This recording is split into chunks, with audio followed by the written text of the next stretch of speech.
Hello all, welcome to my channel. ఈరోజైతే ఇంకొక new రెసిపీతో మీ ముందుకు వచ్చాను.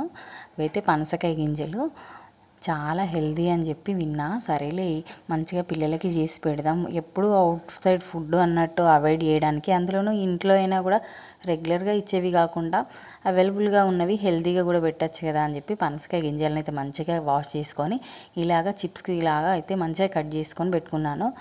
గ్యాస్ ఆన్ చేసుకొని గిన్నె పెట్టుకొని ఆయిల్ అయితే వేసుకుంటున్నాను డీప్ ఫ్రై సరిపడా. ఎవరైనా నా ఛానల్ని ఫస్ట్ టైం చూస్తే ఫస్ట్ అయితే నా ఛానల్ని సబ్స్క్రైబ్ చేసుకోండి, అలాగే వీడియోను లైక్ కూడా చేయండి.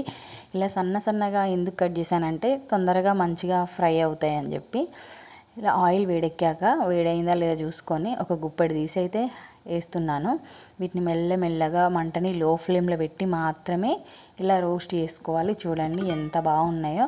ఎప్పుడు మా పొటాటో చిప్సే తింటాం కదా, అసలు అవైలబుల్గా ఉన్న వాళ్ళకి చెప్తున్నాను, అందరికేం కాదు.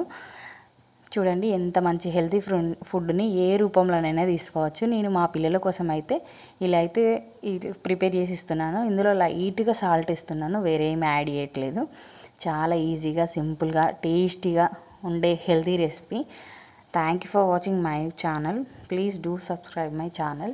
చూడండి ఎంత బాగా వేగిపోయాయో. సరేలే ఎలా వచ్చాయా అని చెప్పి ఒకటి తీసి అయితే ఇలా చూసాం. సూపర్గా ఉంది. మా పిల్లలు అయితే మంచిగా ఇష్టంగా తింటున్నారు. Thank you for watching my blog.